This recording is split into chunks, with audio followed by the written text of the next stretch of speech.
हमारा next chapter है light. Light का ये लेक्चर नंबर 1 है। तो सबसे पहले हम टॉपिक डिस्कस कर लें। पहला तो हमारा इंट्रोडक्शन है, इंट्रोडक्शन जो कि लाइट का इंट्रोडक्शन होगा। दूसरा हमें प्रॉपर्टीज़ ऑफ लाइट पर डिस्कस करना है, वेव नेचर, पार्टिकल नेचर। उसके बाद हमें रिफ्लेक्शन पढ़ना है, रिफ्रैक्शन भी थोड़ा सा मैं इसी में बताऊंगा। उसके बाद है image formation, spherical mirror, sign convention, mirror formula और मैग्नीफिकेशन। ये 2 लेक्चर नंबर 1 में कवर होंगे। ये लेक्चर नंबर 2 में, ये लेक्चर नंबर 3 में, स्फेरिकल मिरर और साइन कन्वेंशन ये लेक्चर नंबर 4 में, और ये लेक्चर नंबर 5 में। 5 लेक्चर्स इन्हें लगेंगे मेरे को पूरा करने में। अब बात करें लाइट की। अगर कोई पूछता है व्हाट इज़ लाइट, तो हम क्या बताएंगे? लाइट का डेफिनेशन यही है, light is a form of energy.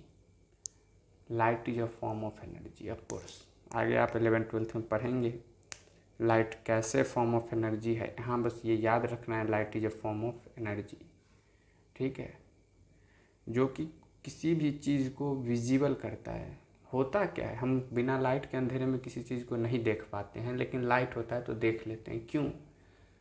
Because light rays उस ऑब्जेक्ट पे पड़ने के बाद जब रिफ्लेक्ट या रिफ्रैक्ट जो भी हो, उस रिफ्रैक्ट या रिफ्लेक्ट होकर हमारे आँखों तक वापस आती है, तो हम उस चीज़ को देख पाते हैं।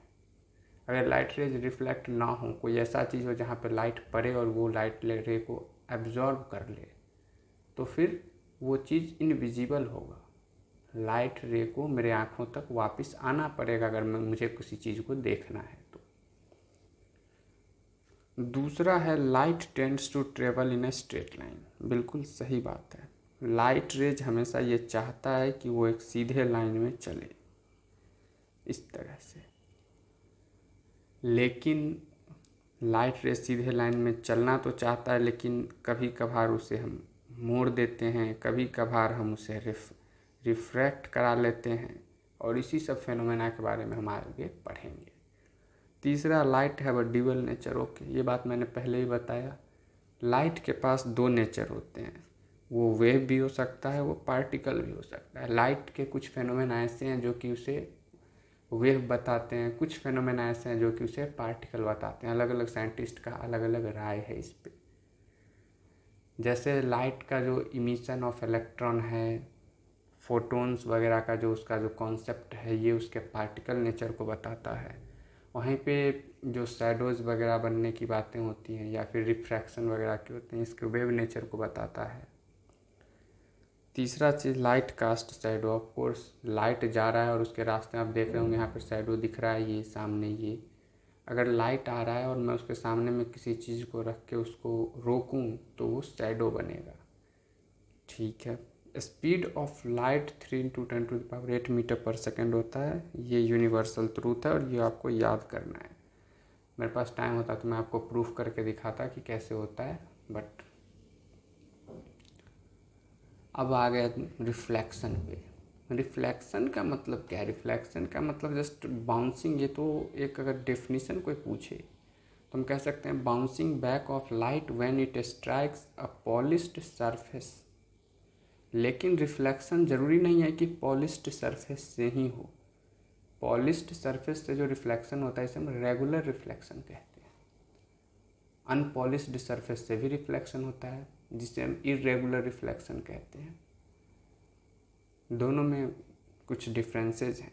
तो bouncing back of light rays when it strikes any surface is called reflection.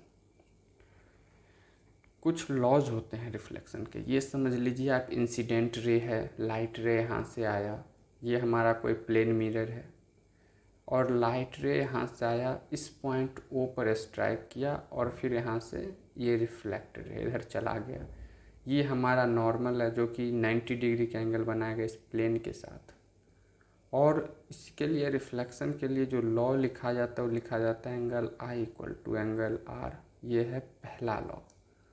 Angle आई और एंगल आर दोनों इक्वल होंगे। जितने डिग्री पे ये रे हिट करेगा उतने ही डिग्री से ये रे वापस जाएगा। दूसरा लॉ ये है कि इंसिडेंट रे जो है हमारा, incident ray, normal and reflected ray,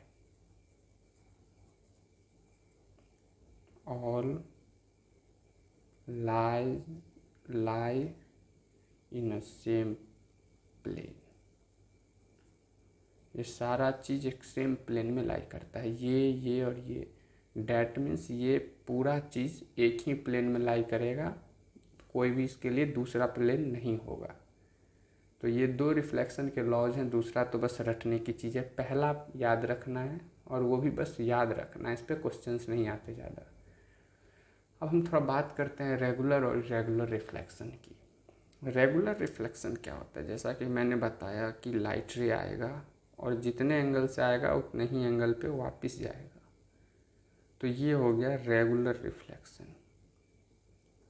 ये हो गया रेगुलर रिफ्लेक्शन। लेकिन अगर मैं बात करूं इस तरह का कोई सरफेस का, तो इस तरह पर क्या है कि लाइट रेज आएंगे और जितने एंगल से आएंगे उस ज़रूरी नहीं है कि उतने ही एंगल से वापस जाएं। ये दोनों जो एंगल हैं ये अलग अलग हो सकते हैं, और इसको बोलते हैं हम इर्रेगुलर रिफ्लेक्शन।